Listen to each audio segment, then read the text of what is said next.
We now will have the athletes proceed to be welcomed by His Excellency as the Captain, Faith Kipyegon, introduces each one of them.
Excellency, sir, will now request, Your Excellency will request that you join Team Kenya for a photograph.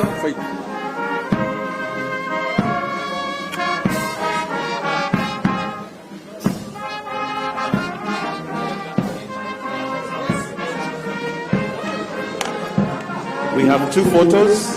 The first one is the whole team. The second photo will be with the medalists.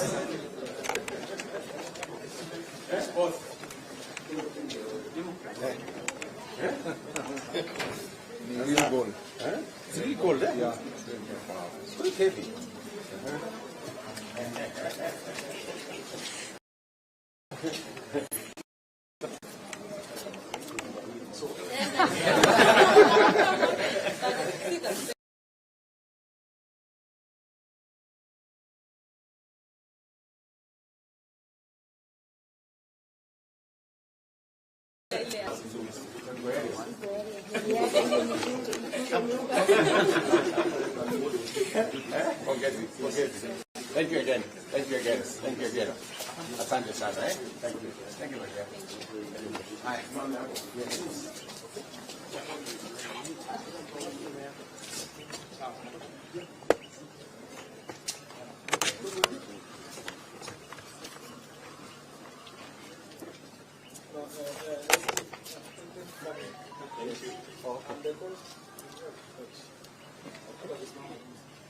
Very good.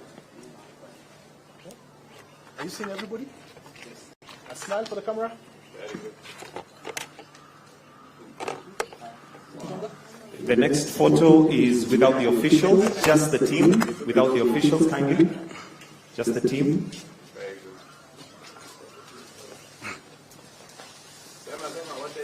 Very good. Just the team without the officials. That's the photo. Then the last photo will be with the medalists only. good. So we kindly request that the rest of the team, we may proceed to your left to exit. We leave the medalists with His Excellency. Thank you. We may kindly usher the rest of the team to the breakfast session.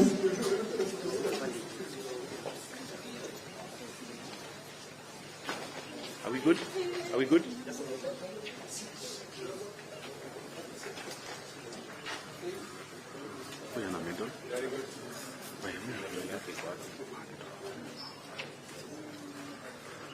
Governor, yes. Very good. So with individual medalists. So we have all things on the side. Starting with the captain. All the medalists together. Yes. Very good.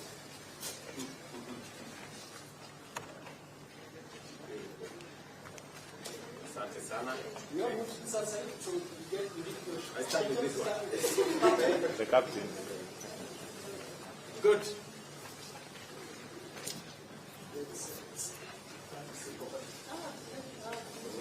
Very good. Good. Okay. Great. Look at that. Very good. My friend, very good. Very good. Thank you. Boss. Very good. Very good.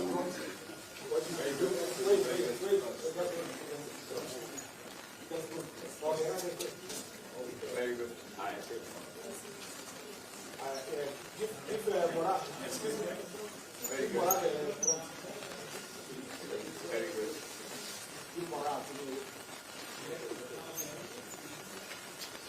Mora, how are you? Very good.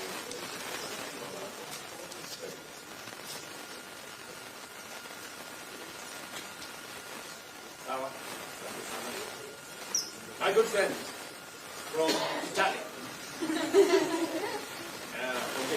Forget it. Karibu sana boss. Very good.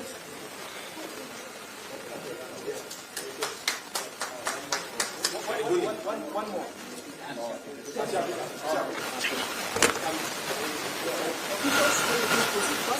His Excellency will go last with the medalist. All officials. The best. When we saw every time the national flag was hoisted, and our national flag.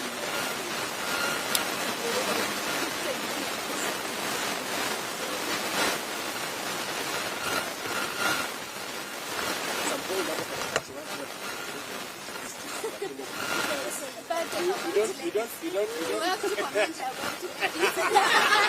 Ladies are doing good job. They are doing a good job. Yes. Men, we have to pull up our socks. Yes. We have to pull up our socks. Is it? My goodness.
Which is a former world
certificate of official.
And devotion of these great athletes and their entourage for many days, months, even years to accomplish what you are able to see out there in Paris.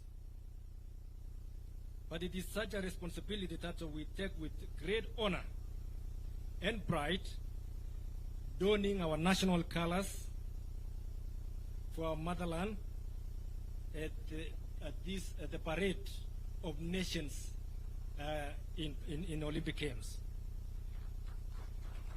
For these and many other reasons, I can confidently report Your Excellency that this team that went out to Paris 2024 Summer Olympic Games gave their very best to fulfill that mandate that you gave us. Obviously, we as a nation or as a country have participated in many Olympic Games, and the citizens of Kenya rightfully demand more from our athletes whenever or wherever they go outside there to compete. The team before you, in our assessment, performed exceedingly very well, and we appreciate them this morning. We remain very grateful for the government and other partners of sponsors which came forward to support us to achieve what we have achieved. We defended our pole position in Africa as #1, ranked well above many hugely endorsed global nations, and truly fought a good fight to keep our flag high. It was because of this exemplary work of our athletes that Kenya House, set up in the heart of Paris, received thousands of visitors keen to know, meet, and greet these incredible athletes, a true sports tourism promotion that I've never seen it before. Your Excellency, our work towards the next Olympic Games, including the first ever Olympic Games in Africa, in Dakar in 2026 Youth Olympic Games, it starts immediately. And we seek to work very closely with our government, and we seek to work and other parties towards this great journey. We wish to implore the government to support these efforts, especially local and international technical programs, because that is where we are lacking. When it comes to technical, we need to see that if it is possible, and I think it is possible for the government to link us, especially when it comes to parts of the world where they have these activities for us. Youth programs are also very vital ingredients for sports development and sustainability, and require government support, especially now as we shift gears towards the Dakar 2026 Youth Olympic Games.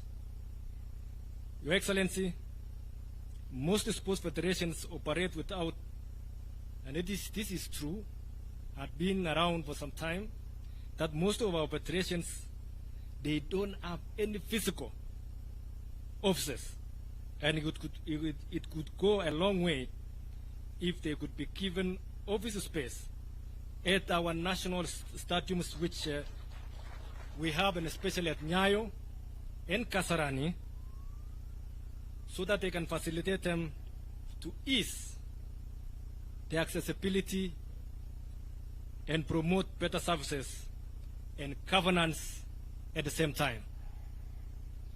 We have no doubt of this enhanced collaboration and partnership opportunities with and from other governments. Thank you once again, Your Excellency, for inviting and hosting us in this promptly well-prepared reception for all of us, and in honor of the assignment that you gave us. Your Excellency, thank you very much. I think this team, they deserve this. Thank you very much, and may God bless you.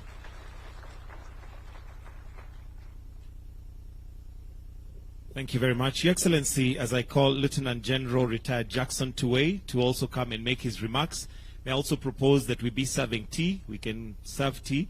We have the main breakfast, which we'll still have after we have done with the speeches, but we can be serving tea as we wait. But let's put our hands together as we welcome General. Karibu.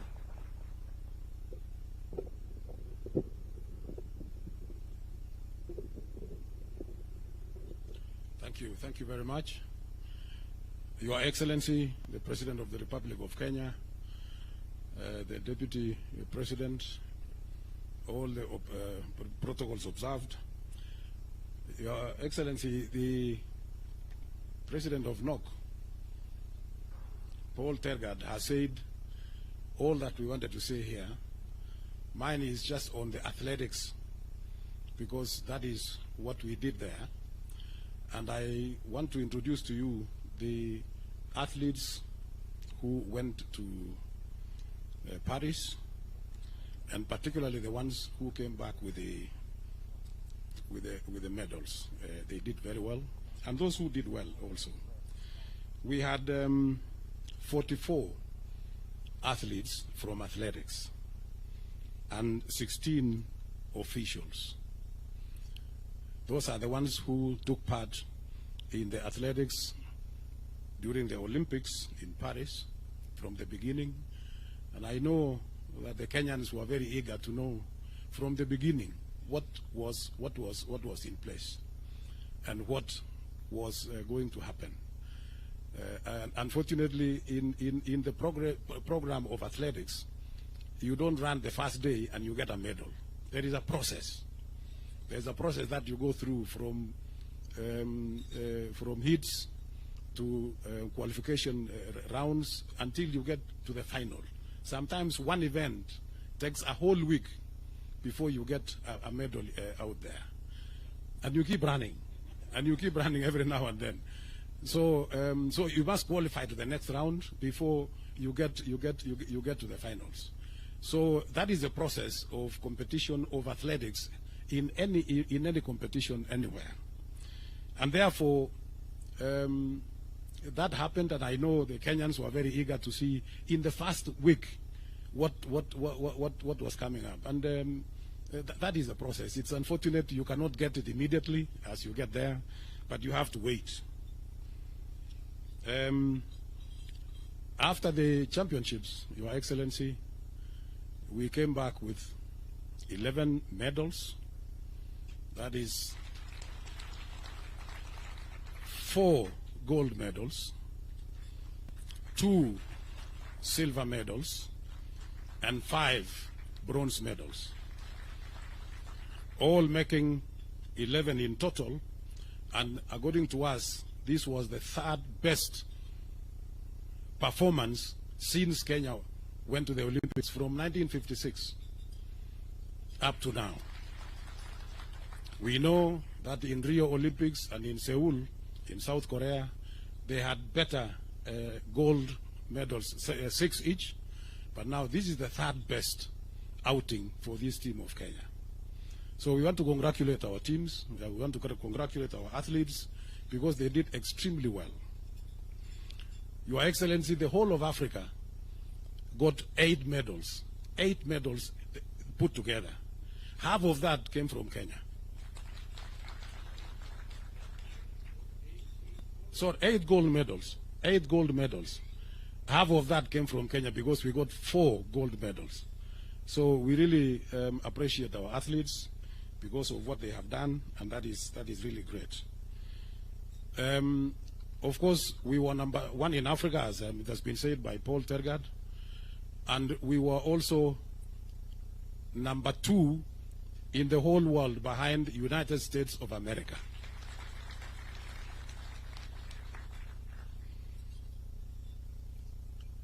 The athletes who brought or who came back with that achievement, allow me, Your Excellency, to introduce each one of them.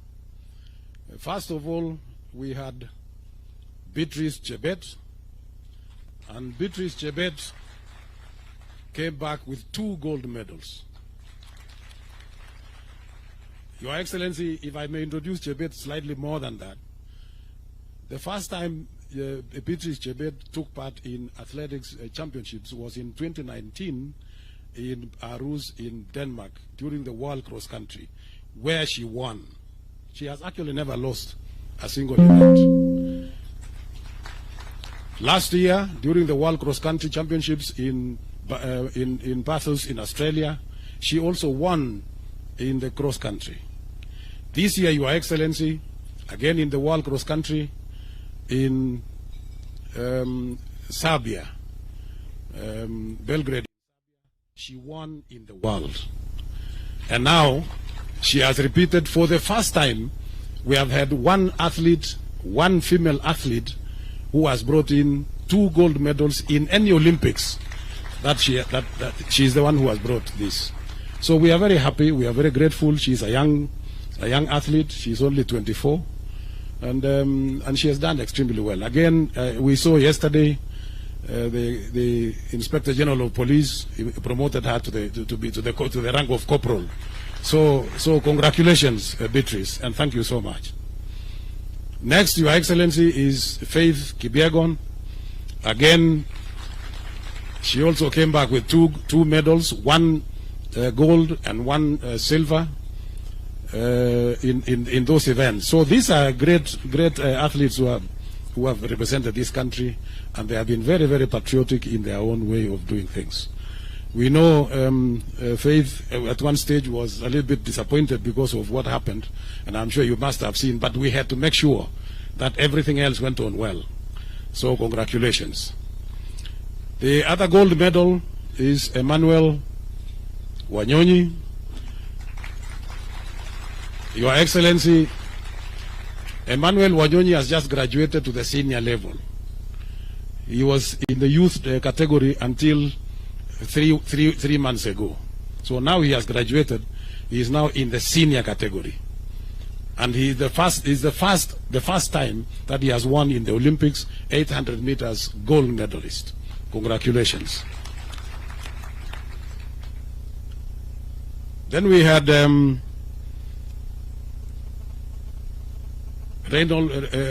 Kwemoy.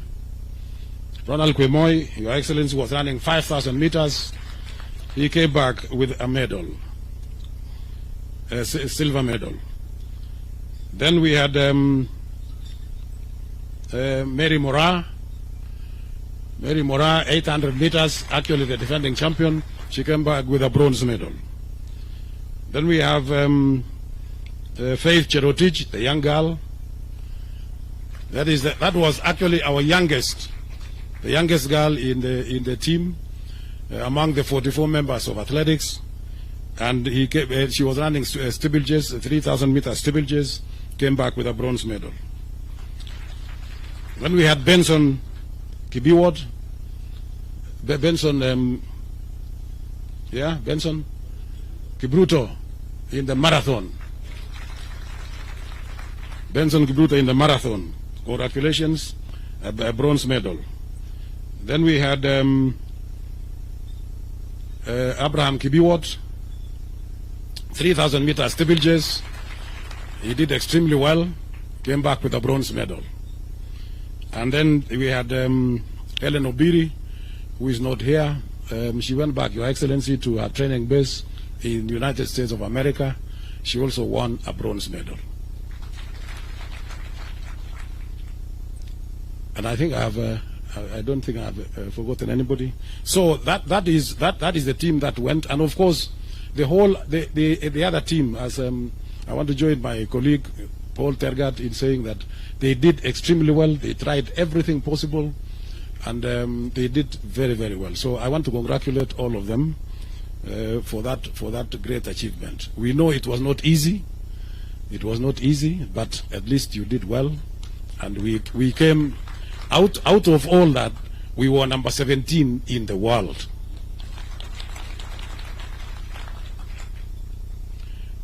Your Excellency, as I finish my remarks, I want to thank you and the government of the Republic of Kenya for the support that you have given to these athletes. We are very, very grateful. We want to thank the ministry for the support that they have given us through the fund. That has also given a lot of support. And we have started now the youth camps, so that we have the youth that will develop, that we need to nurture, so that they can develop into the just like Wanyonyi and Beatrice and even Faith. By the way, they all came from the youth. All the three of them came from the youth program. So now we have started that program, and it's going on very well. Every time when the schools are closed, we have those 45 teams in every part of the country. We want to cover every part of the country. Finally, Your Excellency, I want to thank the uniformed services, the National Police Service, the Kenya Defence Forces, the Prison Service, and the universities. Those uniformed services have assisted us in particularly recruiting some of our young athletes. And we are in very close contact, we are in very close cooperation with the services, so that anytime there is a recruitment, we coordinate together, we agree, we give them the results of each youth championships, so that they can now select from there. And that is how we promote this. The universities also are doing the same. And now, among our affiliates, those are our affiliates. Now we have invited newer affiliates, so that we can then take our level, our championships to a different level. There are three, in fact 4 we have invited. One is National Youth Service, because they have got a lot of youth who are not our affiliates. So we have invited them. Next year they'll be in our championship. We have got Forest Service that are going to be our affiliates as well. We have got KWS that will be coming there, and above all, we used to have, Your Excellency, in the past, Kekoso, that used to challenge all these uniform services that I have talked about. Now they are also coming back, and we want to welcome all of them. So we are expanding. We are expanding, and we want to see that everybody, we get every chance from every part of the corner of this country to make sure that we get everybody to come and compete in athletics, and we get. So from the youth, from the schools, from the colleges, and all the institutions, then we will be able to pick the best out of the best. With those few remarks, Your Excellency, thank you very much. Once again, I want to thank all the Kenyans for the support that they have given us, and we wish you all the very best of luck. Thank you. Thank you, General. Your Excellency, next I would like to invite the captain of this great team. And ladies and gentlemen, we have the first bite of the cherry, so I want us to give her a very, very warm welcome. Faith Kipyegon, as she comes. Come on, let's give her a wonderful round of applause. Welcome.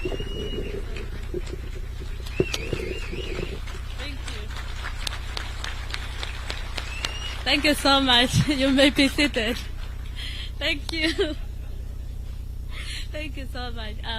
Your Excellency, the President, Your Excellency, the Deputy President, Your Excellency, the First Lady, CSS who are here, governors who are here, Mutanisamia, because of protocols. I only know how to run, but I don't know how to follow the protocols. But yeah, we are really, really, truly grateful for this morning. Tumefurahi sana kukaribishwa nyumbani. As a team captain, naesema we give it all. We give it all. The competition out there, it was competitive. Hata mimi nilikuwa nimesema hii that time naona ikipotea hapa. But I'm really grateful I could defend my title, and thank you for the opportunity I was given to lead the team to Paris. It was my first time to be the team captain, and then tukakuja number 17 overall, number 17 worldwide. So I'm so grateful. So Your Excellency, we are so grateful with the support from the government, from the ministry, NOC, Athletics Kenya, our fans from all over the world, from America, Paris, tulipata ugali. Thank you so much. At least tulipata hiyo managu ili to strengthen kabisa. Thank you, Paris, for the good host wali to host huko. First and foremost, let me say thank you. Penye CS aliarrive huko, at least tulipata national anthem pili hiyo siku. I was surprised.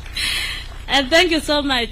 What I mean is, like, for the CS to come there and join us as athletes, nilishanga alikuwa kwa bus pia. I was surprised kumwona kwa bus ya kwenda village na kuzunguka hapo. So it was really good to see him around, and for the motivation, it was really good for the athletes na tukangangana. So I don't have much to say, but thank you so much for the support. Athletes mutasema kitu mnataka nianze kuambiana, so at least we are home. At least we are home, tumekaribishwa. But thank you, Your Excellency, for the warm welcome. We are really truly grateful. Tumeona tumekaribishwa. Watu walikuwa niliulizwa na chef jana, uliona Botswana venye walikaribishwa, nikasema acha tungoje yetu asubuhi. And this is it. So we are really really grateful. You know, at least to motivate kama elite athletes, especially I, defending title for the third time, back to back. That was not an easy task. Najua nimemotivate Faith hapo. Bado ni mdogo, she was our last one of the team. So yeah, thank you so much. Asanteni sana. Thank you for coming, and may God bless you all. Thank you. Another round of applause for the captain, Faith Kipyegon. Thank you very much. Your Excellency, next I would like to invite the Cabinet Secretary for Youth Affairs Sports, Honorable Kipchumba Murkomen. Tupigie makofi tafadhali. Karibu. Thank you very much, Your Excellency. Your Excellency, President William Ruto, the Commander-in-Chief of our Defense Forces, the Deputy President, Speaker of the National Assembly, and all the protocols observed, particularly the athletes who are here, led by the Captain Faith Kipyegon, and the legends who are here, led by the senior Kipchoge. With also the other one is also a legend. So maybe to be a legend, you have to be a Kipchoge. And all the protocols observed. Good morning. Good morning again. Your Excellency, we are very excited to be here and to be here to celebrate our athletes who have done exploits in the world. I want to congratulate them for doing a fantastic job. There are so many keyboard and social media warriors who know only how to criticize, but they do not know what it means to participate in an Olympics. Not just to win, to participate. I met Sharon when she has just finished. Sharon Lokedi here, marathon. She came number 4, and Paris. I met them at the finishing line. At that point, I think Obiri was being attended to. And you can imagine somebody having done 42 kilometers, you know. I also met Benson, and he was looking like he hadn't started even running, and he had just won a medal. So this is a very difficult task. To be a sports person, we only see the 3 minutes that Faith runs, but we do not see what happens behind the scenes. There is a lot of hard work, waking up in the morning, beating your body, denying yourself food, denying yourself pleasure, denying yourself your family. If you go to training camps, these athletes are sleeping on a very small bed, you know, just like in a dormitory in a school. The sacrifice they make so that they can reach where they are is immense, Your Excellency. I schooled with athletes, and I know what the effort they put. And I want to say, when I say congratulations, we mean it. Congratulations. For you to have even participated in the first place, well done. There are countries, Your Excellency, who do a major celebrations for having qualified to go to Olympics. I mean, to just qualify to be there, so that they say, you know, it's country X and Y. And for our country, I think for far too long, because of the path that was prepared by our athletes in the past, it's become so obvious we expect to reap even where sometimes we do not sow. And I think we want, as a government, as a ministry, to be more deliberate in supporting our athletes to make sure that when we come to celebrate like this, at least we can trace the path that we have supported them. And I know, Your Excellency, you have been very deliberate since you came to office, and you have been very firm to say that the sports fund must continue supporting our athletes and support sports. And we are going to continue that path. We are going to go to the grassroots. We are going to work with team. We will invite the private sector. We want as many players as possible to support our sportsmen. Your Excellency, the airtime we got for our anthem to be sung 4 times, you cannot buy that with any money in this country in terms of an advert. When I was in the streets of Paris with my peers, we tried to joke the last five kilometers to the end of the marathon. And I don't want to say what happened to the peers, but Your Excellency, when I was there, when people see the Kenyan jersey, the uniform with the Kenyan flag, immediately stop you and ask you, where can I buy it? In fact, there was a shortage of this uniform in Paris. And I think if I was a private investor in Kenya, I would put my money on athletes. I would put my money even for them to wear a cap with a small branding of my company, because the airtime you get is incomparable. And I think this is the best. And I want to thank Brand Kenya for giving out these armbands. Every athlete in the world, the American sprinters, the Europeans, they were wearing that armband, Your Excellency. And they are gladly posting on social media, on TikTok. If you go to TikTok now, our flag is all over with world beaters and world record holders. So this is an opportunity for our country. This is an opportunity for us to market ourselves. It's an opportunity for us to grow Brand Kenya. I know many people will come to Kenya based on these athletes as tourists, and I think we have a great potential to make sure that athletics and sports is going to be a great thing for us. Your Excellency, going forward, you know we are only depending on runners. Other countries, why they are reaping so much gold, they have many other things. We don't understand why we don't have people who can just shoot There was a Turkish. I was just standing there. He doesn't even wear anything, and he's just, yeah. Even archery, we should be able to participate. And we know where the problem is, Your Excellency. It's in the leadership of the federations. Most of the federations are not organized. And as a ministry, we want to promise that the federation for swimming, for badminton, for these archeries and all this, we are going to call them, we organize them, we support them, so that in 4 years we have more disciplines participating in the next Olympics. We need to return the days of Wangila with boxing. You know, Your Excellency, we used to win medals in boxing and all these other areas. If we do so, I have confidence that if we prepare ourselves as president of NOC said and our president for AK has spoken, in the next 4 years we will come back home with better medals. The last thing I'd like to say is that, Your Excellency, we thank you very much for being of great support, for following this team personally, for making phone calls to find out what's happening, and for having sports in your heart. Thank you for the investment you have already put insofar as infrastructure is concerned. We'll be prudent in supporting that infrastructure. We'll make sure that our athletes, the other day CNN covered our athletes training in Cameroon Stadium in a very deplorable state. We believe, Your Excellency, in the next preparation for Olympics, Cameroon Stadium and other stadia in the country will actually have here in Kipchoge, as you are about to launch, the one in Kapsabet, the one in Nairobi, the 3 in Nairobi, the one in Wote, the ones in Kisumu, in Mombasa. We want to see our athletes running in Garissa and being able to have athletes that look like the ones who are in other countries coming also from such areas, pastoralist areas. And we will do that to make sure that this country move forward. I don't want to say much. This is your event. Thank you for hosting us, doing it so fast, Your Excellency, to the extent that Tergad had to work so hard to get a ticket to be here. Thank you very much for making it possible for us to be here today. Without much to say now, let me take this opportunity to invite His Excellency the Deputy President to speak, and thereafter invite you to make your remarks. I thank you, Your Excellency.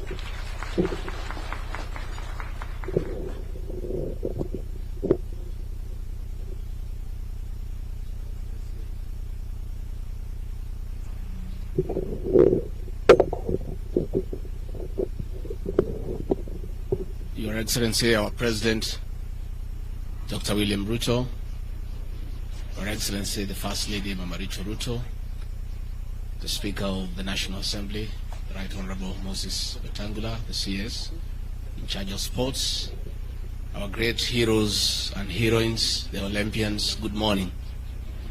Your Excellency, what a beautiful day, what a moment that we are here today,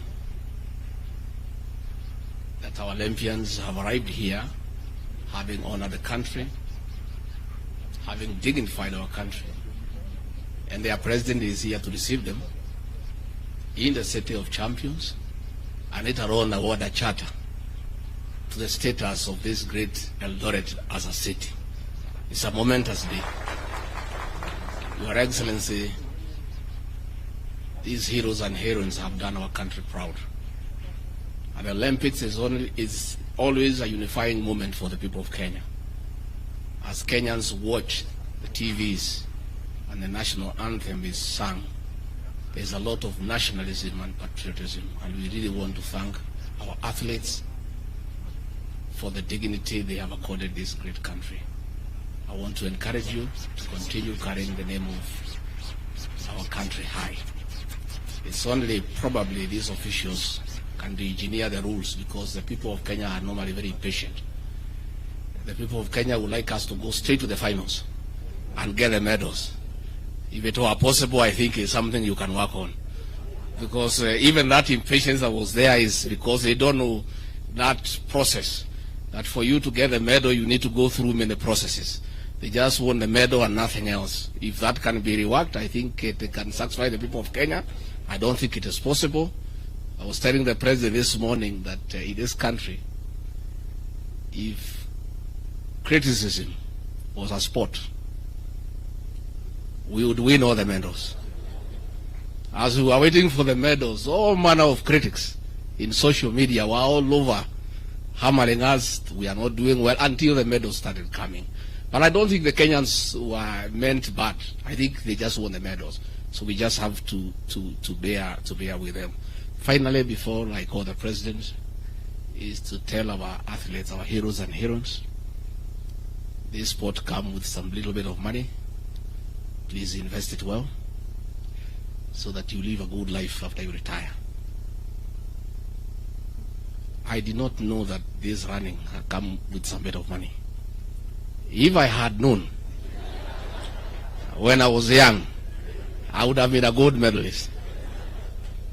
I did not know iko pesa hapo, lakini sasa tumejua. So we are talking to our grandchildren to start getting interested in running because it comes with a bit of money. Please invest and invest well so that the name that you carry is dignified throughout your life.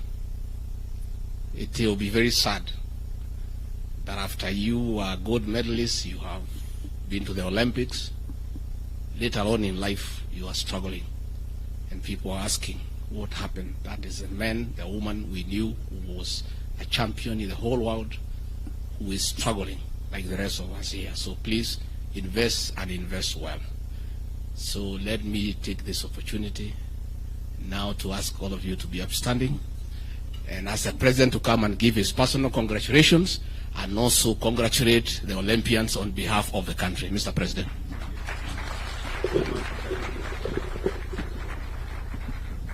Good morning, everybody. Team Kenya hoye. Mbona sikii sauti yenu na amuko wa Olympics? Ninyi wabunge nani kila mtu mwenye yako hapa sauti yenu ipande juu. Team Kenya hoye. Tuwapige makofi na vigelegele. Asante sana. Thank you very much. You can take your seats. I must say this. I am truly proud of Team Kenya.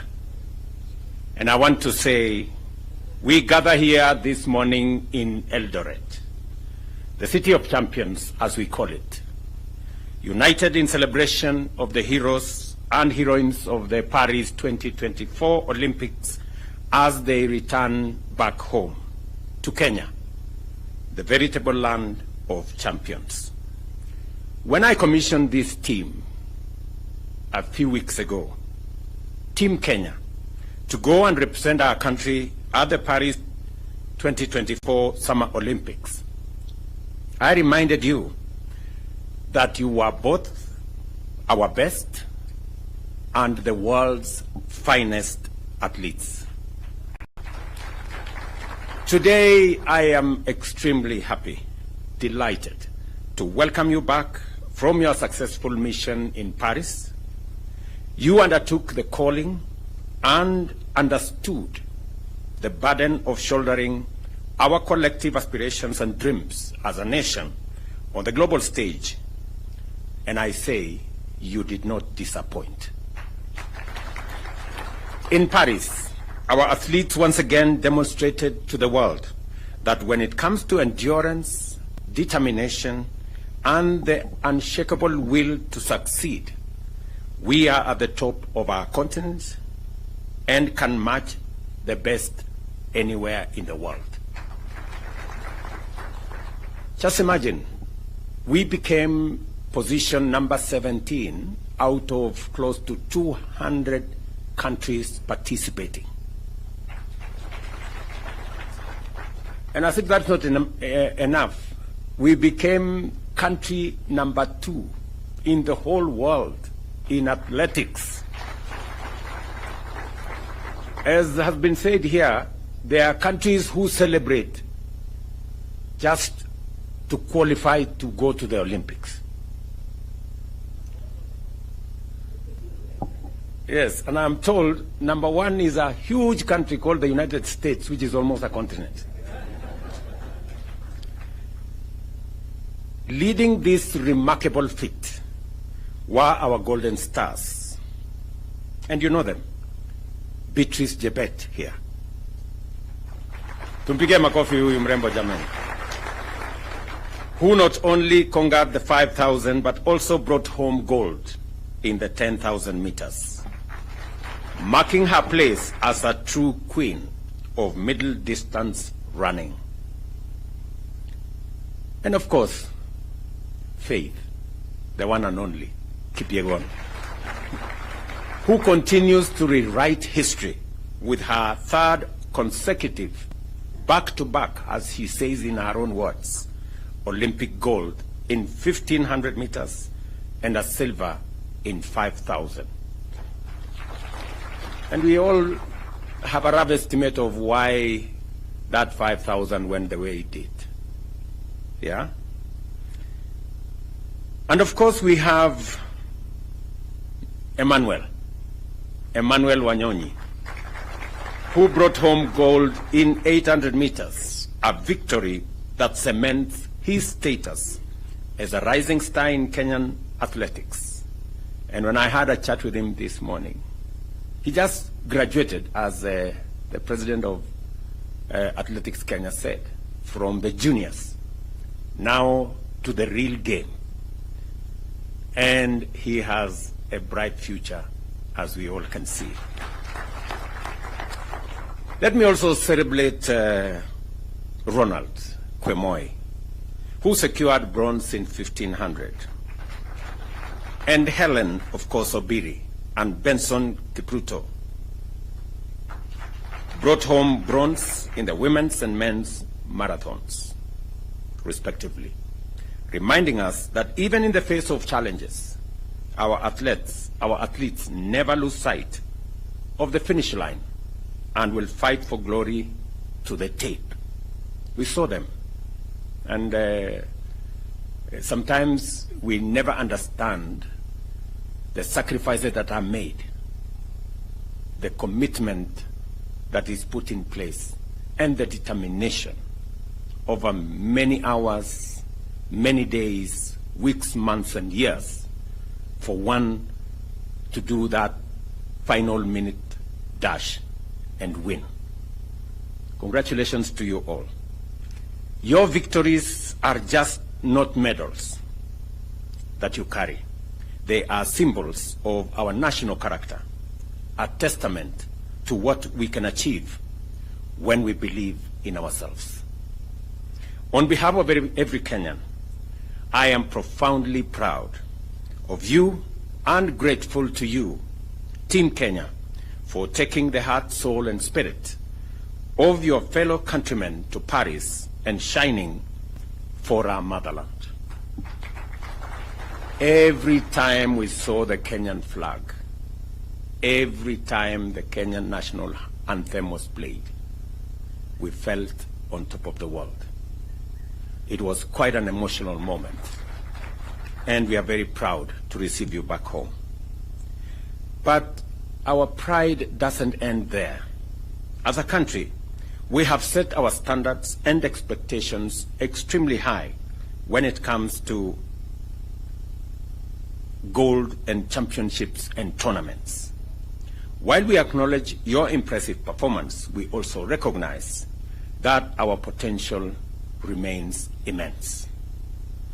Our athletics are increasingly, or is increasingly, under encroachment from countries that have studied, learned, and perfected our skills to our detriment. As a government, at the national and county levels, we must scale up our deliberate collaboration with all stakeholders, such as sports federations, to develop a sports policy framework that will address these gaps and stop what is going on so that we can progress our sport ecosystem to the place where we all want it to be. We all know why we have 4 gold medals. Because the 5th gold medal on steeplechase is missing. Mr. Murkomen, you know, when immediately Kipchumba Murkomen was sworn in, I put him on the next plane and I told him to go to Paris.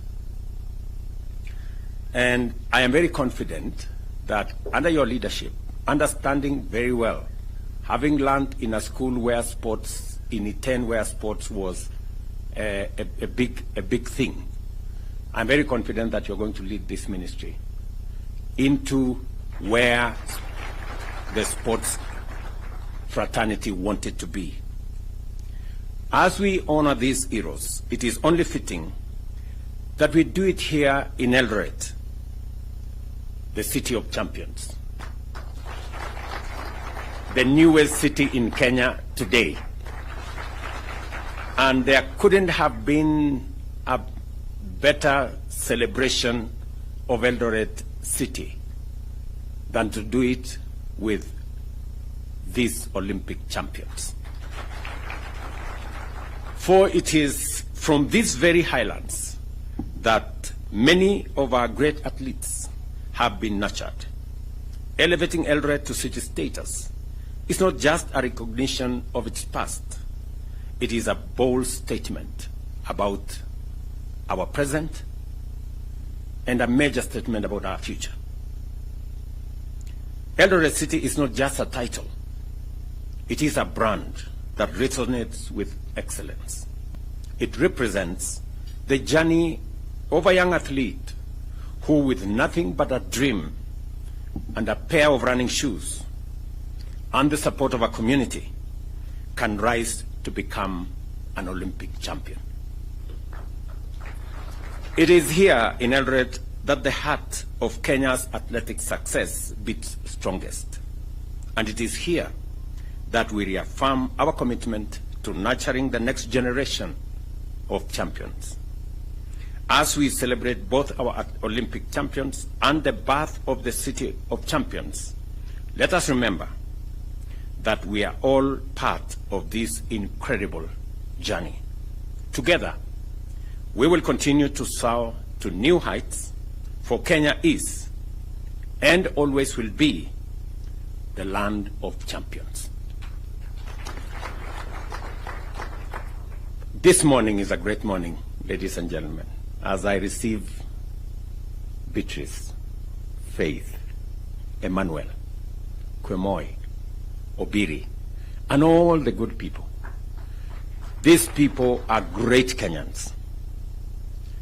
It is not always that on a global stage a country is celebrated. It reminds us as a country what we can achieve together. I want to persuade us as Kenyans to celebrate our successes. We are a great nation.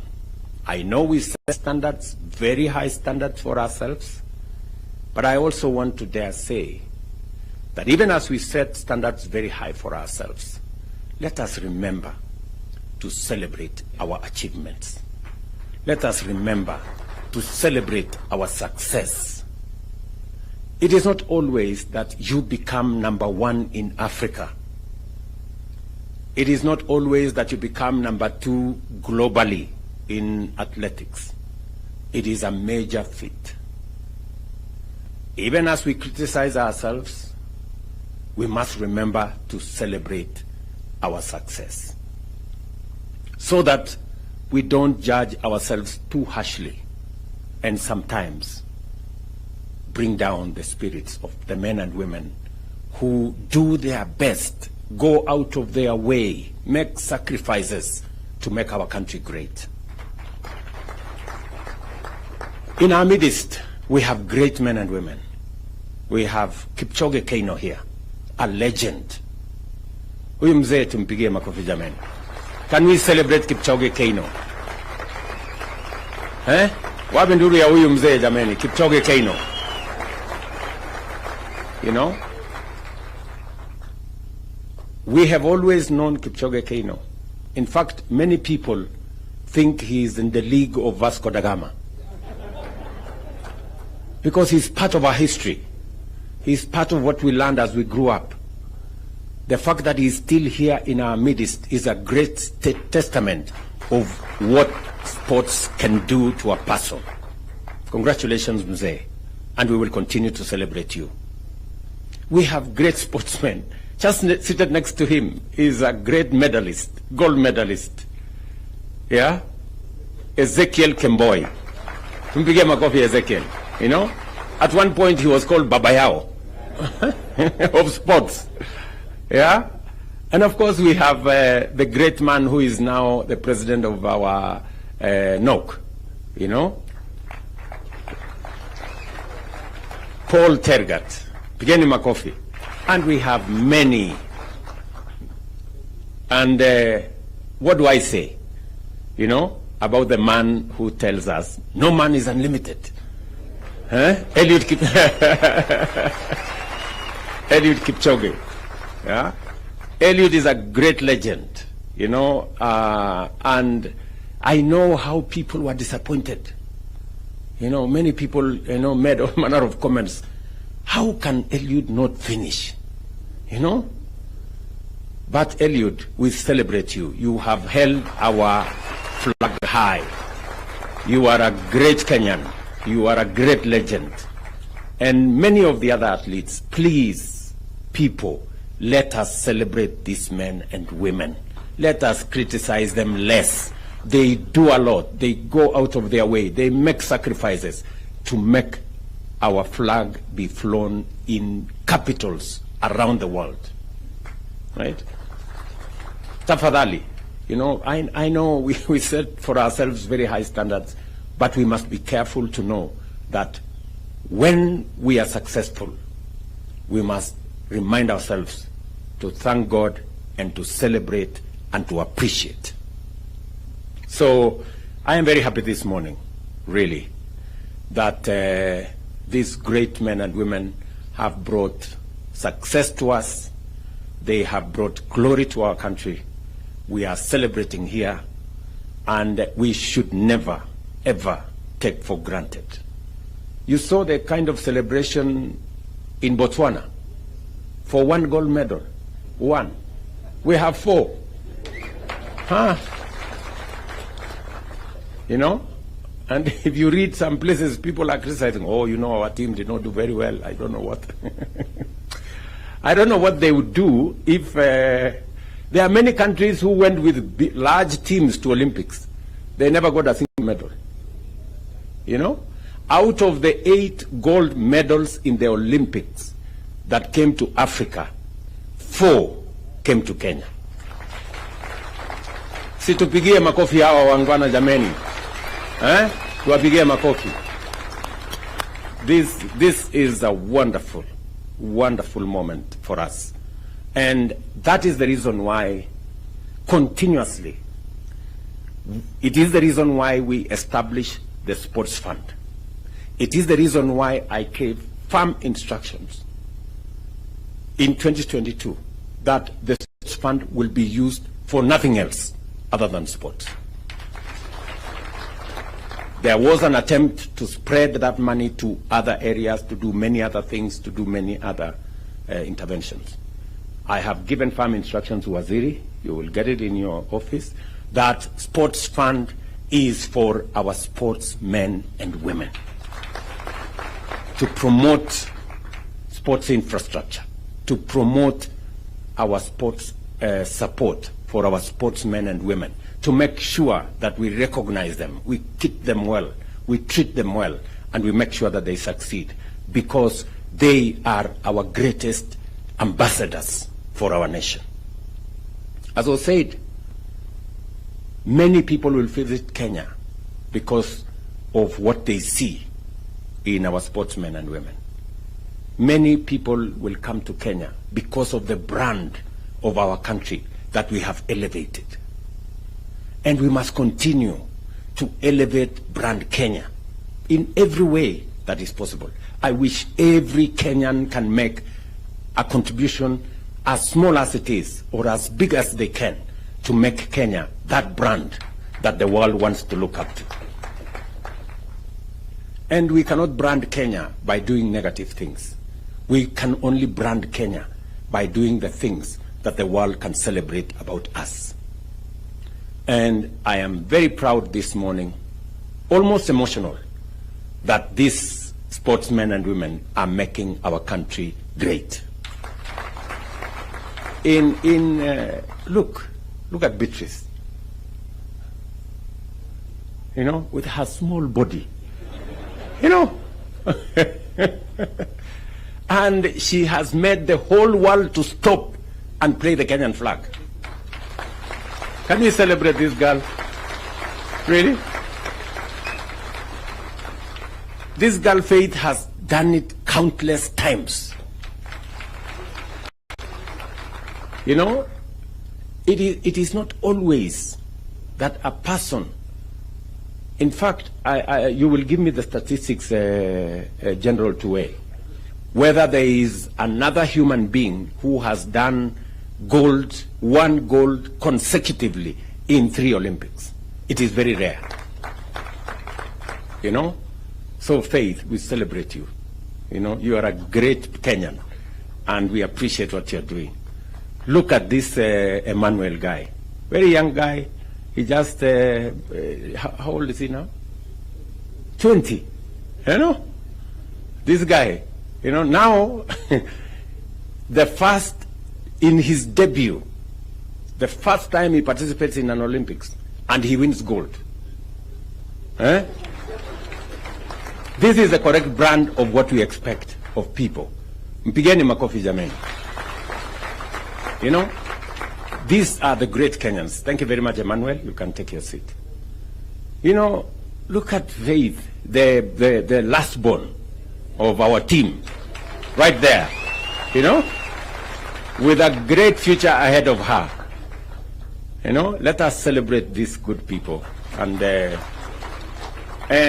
senior athletes, those of you who have gone ahead of these younger ones, please provide mentorship, you know, work with them, train them, and the Ministry of Sports, because we already have made the policy position known that apart from the sports infrastructure that we have put in place for all our sports, we need to expand and diversify our sports so that when we go to Olympics, we can get more talents rewarded. We can get more young people participating in different sports, being part of this great celebration. Waziri, you are aware, we already are focused on another 25 sports academies around Kenya. I expect that after the designs have been completed, I already gave instructions on the designs to be done by the School of Tibet with other professionals, so that we make sure that we nurture talent from youth, from the bottom going up.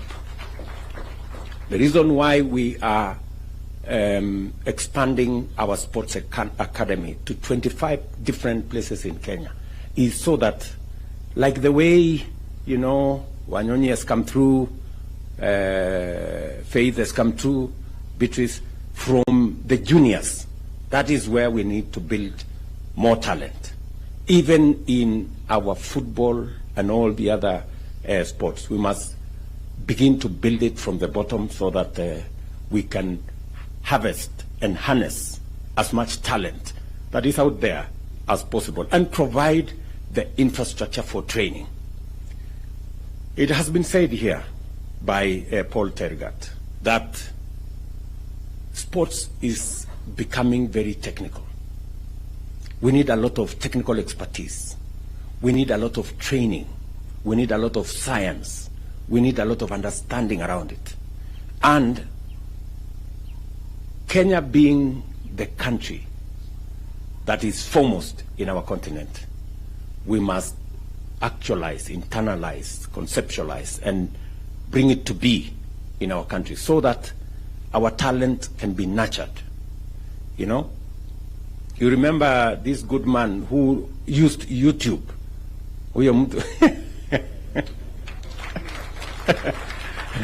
This Julius guy who went to YouTube because there was nobody to train him on javelin and all this. So he decided, okay, wacha niende huko kwa internet nijipange. So today he just came back from the Olympics, and he was almost there. Mpigeni makofi. And so are the other athletes. I celebrate all of you.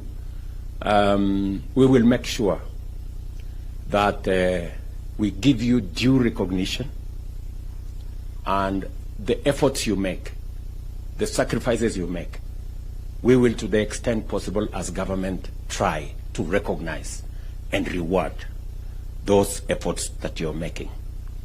I have given very clear instructions to the ministry on the kind of reward system, Waziri, on how, so that, more young people can understand that there is something in sports, and the sports can be a career. And let me also say this, that we have a whole commercial business around these sports. Our business people are sleeping on the job. They are sleeping in business. How can people be looking for Kenyan sports wear and sports gear in Paris and there is nobody to sell? What are you doing here in Kenya? Kelele tu, tunapigiana kelele hapa. Watu wangekuwa huko Paris wakiuza vitu huko. So I want to encourage more business people, more enterprises, more companies to commercialize our sports, put in the money for us to have that brand that is Kenyan, and a brand that will earn more money for our sportsmen and women. I am looking forward to expanding the sports infrastructure. And I want to encourage not just government, but even the private sector. I know, for example, that around this region, there are facilities funded by different people. Those facilities should be taken to the next level so that we can have more young people access training, sports gear, facilities, assistance, mentorship, as we deal with the menace of doping. We must deal with it firmly, decisively, so that it doesn't undermine our great talent as a country. I have spoken more than I should. But it's because I am truly proud of this team. And thank you very much for doing this for Kenya. Thank you very much for coming this morning so that we can together inaugurate Eldoret City, the city of champions, together with you. There couldn't have been a better feat than you participating in this great celebration. So asanteni sana. I wish you well. I don't know, you're going to have breakfast. I know we are running short of time because the other event we are already behind schedule. Lakini muta kidogo. I am told you eat very little. Ama you eat little wakati muna practice. Mukitoka huko munafanya compensation. So karibuni sana for a quick breakfast so that we can go and do the City of Champions celebration. God bless you. I wish you well.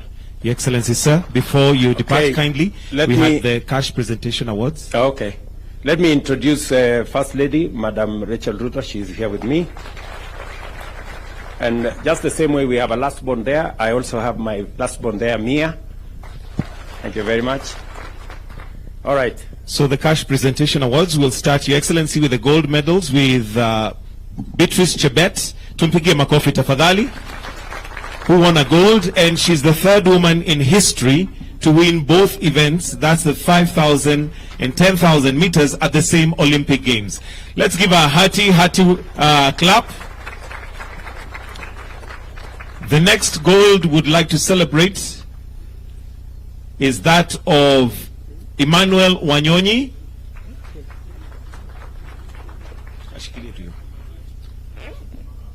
Just go in the, yeah.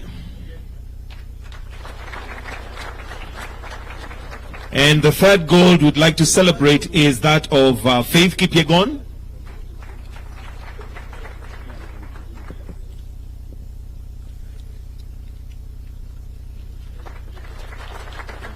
And a fourth gold again by Beatrice Shebet.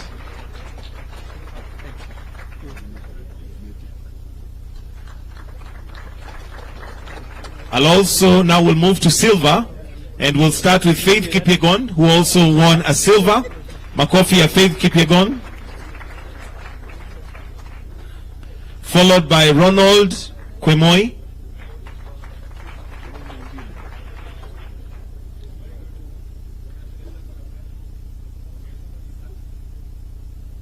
Then we'll now celebrate the bronze medals, starting with Mary Mora. Makofi ya Mary Mora. Abraham Kibiwot.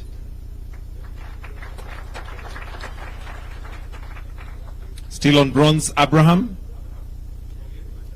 Faith Cherotich.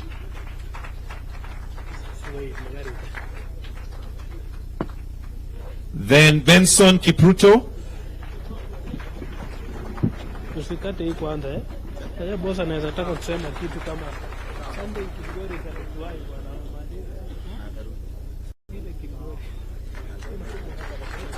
Benson Kipruto. And last by no means least, Helen Obiri. In absentia. Helen is in absentia. All right, thank you. Your Excellency, that brings us to the end of this session. Thank you, Your Excellency.